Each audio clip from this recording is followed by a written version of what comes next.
Hi everyone, आ जाइए 9 जून 2026 के important current affair को डिस्कस करते हैं। So let's get started without any further delay. प्रश्न संख्या 1 से स्टार्ट करते हैं। हाल ही में जापान ने किस देश के साथ संयुक्त समुद्री खोज अभ्यास सोरेक्स का आयोजन किया है? तो जापान ने दक्षिण कोरिया के साथ संयुक्त समुद्री खोज अभ्यास सोरेक्स आयोजित किया है। यह अभ्यास 9 साल के अंतराल के बाद आयोजित किया गया है। यह एक समुद्री खोज और बचाव का अभ्यास है, तो ये भी आपको ध्यान में रखना है। जब हम बात कर रहे हैं दक्षिण कोरिया की, तो दक्षिण कोरिया की राजधानी सियोल है और मुद्रा वॉन है। उत्तर कोरिया और दक्षिण कोरिया को 38 अक्षांश रेखा अलग करती है, तो ये भी आपको ध्यान में रखना है। नेक्स्ट क्वेश्चन में आ जाते हैं। भारत का 7वां रीजनल मौसम विज्ञान सेंटर कहाँ पे शुरू किया गया है? तो जम्मू में शुरू किया गया है। इसका उद्घाटन 5 जून 2026 को डॉक्टर जितेंद्र सिंह ने किया है। यह सेंटर जम्मू कश्मीर, लद्दाख और हिमाचल प्रदेश में मौसम की निगरानी और प्राकृतिक आपदाओं की चेतावनी देगा। जम्मू कश्मीर यूनियन टेरिटरी के पहले मुख्यमंत्री की बात करते हैं तो उमर अब्दुल्ला बने हैं, तो ये भी आपको ध्यान में रखना है। नेक्स्ट क्वेश्चन में आते हैं। हाल ही में होन्सियो सुक किस देश की दूसरी महिला प्रधानमंत्री नियुक्त हुई हैं? तो दक्षिण कोरिया के दूसरी महिला प्रधानमंत्री होन सियोंग सुक बनी है। उन्हें राष्ट्रपति ली जे म्यूंग ने नियुक्त किया है, तो ये भी आपको ध्यान में रखना है। होन सियो सुक एक एआई एक्सपर्ट हैं। दक्षिण कोरिया की पहली महिला मुख्यमंत्री की बात करते हैं तो होन मियोक 2006 में बनी थी। नेक्स्ट क्वेश्चन में आते हैं। लोकसभा स्पीकर ओम बिरला ने सीपीए इंडिया रीजन 2 कॉन्फ्रेंस का उद्घाटन कहाँ पे किया है? तो चंडीगढ़ में किया है। इसकी अध्यक्षता हरियाणा विधानसभा ने की है। सीपीए का अर्थ है कॉमनवेल्थ पार्लियामेंट्री एसोसिएशन है। इसमें 15 राज्यों के विधानसभा के पीठासीन अधिकारी शामिल हुए, तो ये भी आपको ध्यान में रखना है। नेक्स्ट क्वेश्चन में आते हैं। फ्रेंच ओपन 2026 रोलैंड गैरोस पुरुष एकल खिताब किसने जीता है? अलेक्जेंडर जोरोव जर्मनी से हैं। इन्होंने फ्रेंच ओपन 2026 में रोलैंड गैरोस का पुरुष एकल खिताब जीता है। इन्होंने इटली के कोबोली को हराकर अपना पहला ग्रैंड स्लैम जीता है। महिला एकल का खिताब मीरा अद्रीवा जो रूस की है, इन्होंने माझा को हराकर जीता है। फ्रेंच ओपन की बात करते हैं तो यह क्ले कोर्ट पे खेला जाता है। राफेल नडाल को king of the clay court कहा जाता है, तो ये भी आपको ध्यान में रखना है। नेक्स्ट क्वेश्चन में आते हैं। SAFF महिला चैंपियनशिप 2026 का खिताब किस देश ने जीता है? तो भारत ने जीता है। भारत ने फाइनल में बांग्लादेश को 3-1 से हराकर रिकॉर्ड 6ठी बार यह खिताब जीता है। इसका आयोजन गोवा के जवाहरलाल नेहरू स्टेडियम में हुआ है, तो ये भी आपको ध्यान में रखना है। नेक्स्ट क्वेश्चन में आते हैं। हाल ही में दिवंगत बलविंदर सिंह धालीवाल, जिसको बाबा धालीवाल बोलते हैं, इनका संबंध किस खेल से था? तो इनका संबंध शॉर्ट फुट से, जिसको गोला फेंक बोलते हैं। इन्होंने 1982 में दिल्ली एशियन गेम्स में कांस्य पदक जीता था, तो ये भी आपको ध्यान में रखना है। उन्हें 1987 में अर्जुन अवार्ड से सम्मानित किया गया था। नेक्स्ट क्वेश्चन में आते हैं। रोमेश थारारंगा किस देश के खिलाड़ी हैं जो जैवलिन थ्रो, जिसको भाला फेंक बोलते हैं, इसमें 90 मीटर का आंकड़ा पार करने वाले चौथे एशियाई बन गए? तो रोमेश थारारंगा श्रीलंका के हैं। इन्होंने जैवलिन थ्रो में 90 मीटर का आंकड़ा पार करने वाले चौथे एशियाई बन गए। उन्होंने रोम डायमंड लीग में 92.62 मीटर दूर भाला फेंका था। एशिया में सर्वाधिक दूर भाला फेंकने का रिकॉर्ड पाकिस्तान के अरशद नदीम के नाम है। इन्होंने 92.97 मीटर भाला फेंका है। नेक्स्ट क्वेश्चन में आते हैं। कार्टूनिंग में उत्कृष्टता के लिए वॉटन अवार्ड 2026 से किसे प्रदान किया गया है?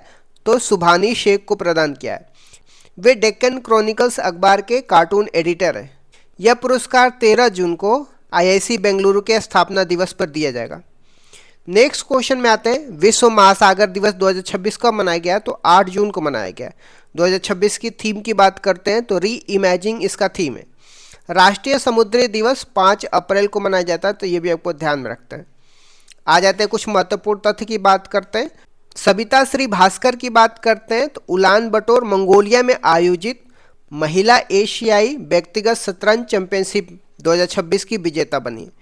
मेजर अभिलाषा बराक की बात करते हैं तो उन्हें UN military gender adequate of the year award से सम्मानित किया जाएगा। प्रोजेक्ट जीरो की बात करते हैं तो भ्रष्टाचार मुक्त शासन के लिए केरलम सरकार द्वारा शुरू की गई पहल है। वैभव सूर्यवंशी की बात करते हैं तो आईपीएल के एक सीजन में सर्वाधिक छक्के लगाने का रिकॉर्ड इन्होंने बनाया। हम्बोल्टिया नेरियाना की बात करते हैं तो केरल के सेधुनी वन्यजीव अभ्यारण्य में खोजी गई सदाबहार पेड़ की नई प्रजाति है। शबरीशम बिल्डिंग की बात करते हैं तो नई दिल्ली में आरके पुरम में अयप्पा मंदिर परिसर में निर्मित की गई नई इमारत है, तो ये भी आपको ध्यान रखना है। इस तरीके से मैंने कुछ इंपॉर्टेंट करंट अफेयर को डिस्कस कर दिया। Thank you so much guys, keep loving, keep supporting, bye bye.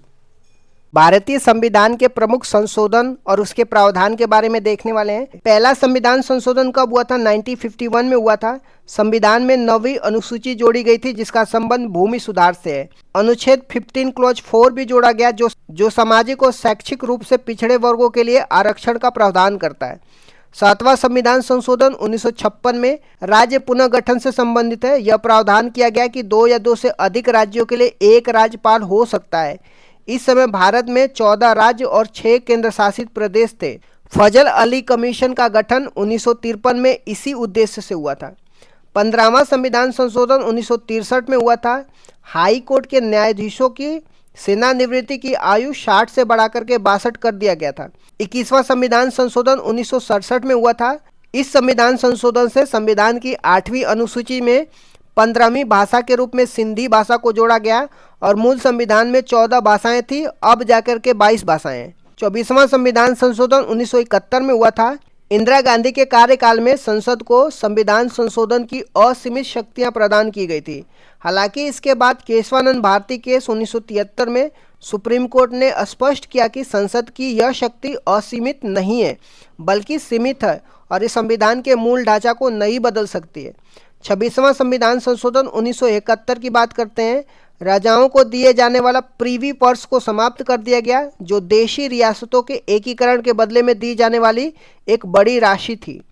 36वां संविधान संशोधन 1975 में सिक्किम को भारत का पूर्ण राज्य बनाया गया और ये भारत का 22वां राज्य सिक्किम बन के आया था। 42वां संविधान संशोधन 1976 की बात करते हैं। इसे मिनी कॉन्स्टिट्यूशन या लघु संविधान कहा जाता है। 42वां संविधान में प्रस्तावना में संशोधन किया जिसमें समाजवाद, पंथ निरपेक्ष, अखंडता शब्द जोड़े गए और प्रस्तावना में अब तक ये एकमात्र संशोधन रहे। 42वां संविधान संशोधन में फंडामेंटल ड्यूटी जोड़ी गई थी जो भाग 4A में अनुच्छेद 51(1) को जोड़ा गया था जिसमें मौलिक कर्तव्य शामिल थे। यह सरदार स्वर्ण सिंह समिति की सिफारिश पे फंडामेंटल ड्यूटी जिसको मौलिक कर्तव्य बोलते हैं इसको जोड़ा गया था। 42वां संविधान संशोधन में राज्य सूची से समवर्ती सूची में विषयों को हस्तांतरण किया गया जिसमें 5 विषय वन, वन्यजीव, मापतोल, न्याय प्रशासन और शिक्षा को राज्य सूची से समवर्ती सूची में स्थानांतरित किया गया। नए अनुच्छेद आर्टिकल 39A जो निःशुल्क कानूनी सहायता की बात करता है। आर्टिकल 48A जो पर्यावरण संरक्षण की बात किया जाता है, ये भी 42वां संविधान संशोधन में जोड़ा जाता है। 44वां संविधान संशोधन 1978 की बात करते हैं। ये मोरारजी देसाई के कार्यकाल में हुआ था। इसमें संपत्ति के अधिकार में बदलाव किए जाते हैं। संपत्ति के अधिकार को मौलिक अधिकार की सूची से हटा करके इसे कानूनी अधिकार जिसको लीगल राइट बनाया गया जो अब अनुच्छेद 300A में है। पहले इसमें आर्टिकल 30 पहले संपत्ति का अधिकार आर्टिकल 31 पहले संपत्ति का अधिकार अनुच्छेद 31 में था। राष्ट्रीय आपातकाल नेशनल इमरजेंसी की बात करते हैं। इसमें राष्ट्रीय आपातकाल के लिए आंतरिक अशांति के स्थान पे सशस्त्र विद्रोह शब्द का प्रयोग किया गया। राष्ट्रीय आपातकाल लगने के लिए कैबिनेट की लिखित अनुमति को अनिवार्य किया गया। संविधान में कैबिनेट शब्द की पहली बार उल्लेख इसी संशोधन में हुआ था। आ जाते हैं 52वां संविधान संशोधन की बात करते हैं जो 1985 में हुआ था।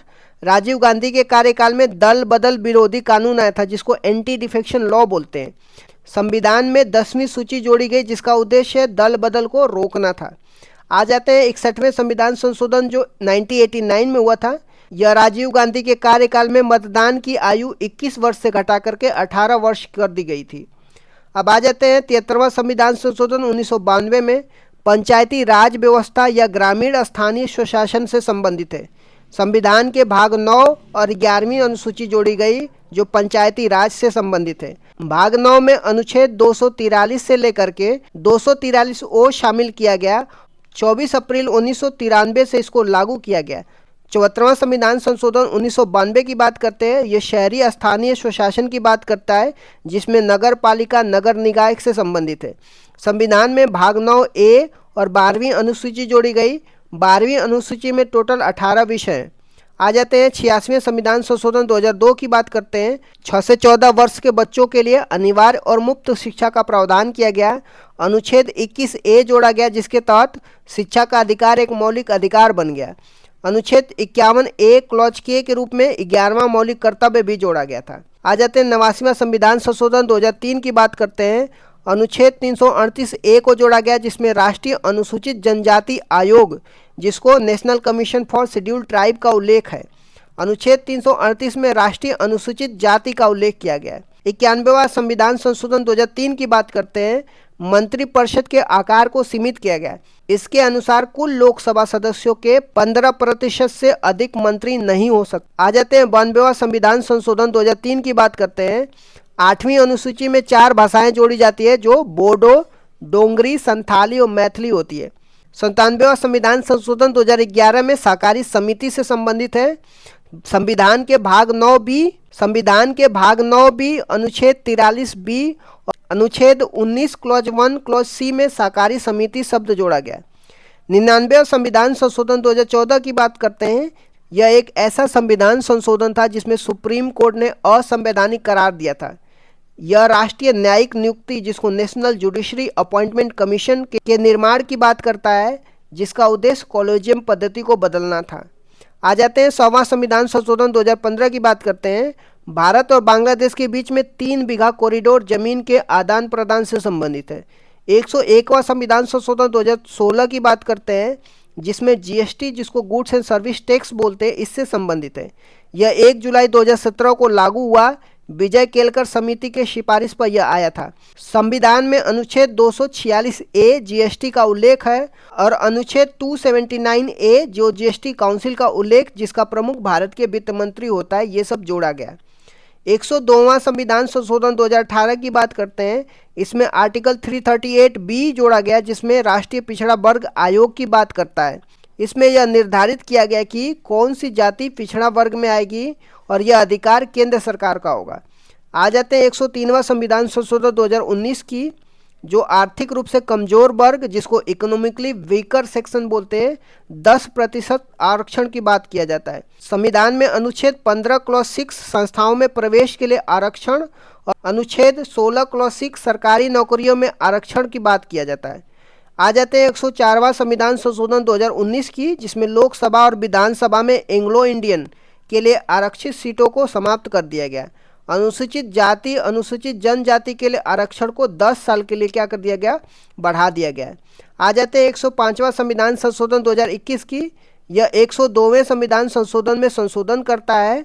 यह राज्य सरकारों को यह अधिकार देता है कि वो अपनी स्वयं की राज्य सूची में शामिल की जाने वाली पिछड़े वर्गों की जातियों की पहचान कर सके, जो शक्ति 102वें संविधान संशोधन में केंद्र के पास दी गई थी। राष्ट्रपति ने 18 अगस्त 2021 को इस पर हस्ताक्षर कर दिया था। आ जाते हैं 106वां संविधान संशोधन 2023 की। इसे नारी शक्ति वंदनम अधिनियम के नाम से भी जाना जाता है। यह 128वां विधेयक था। इसका उद्देश्य लोकसभा और विधानसभा में महिलाओं को 33% आरक्षण प्रदान करना है। इसे अर्जुन मेघवाल ने पेश किया था और राष्ट्रपति ने इसे 28 सितंबर 2023 को सहमति दे दी थी।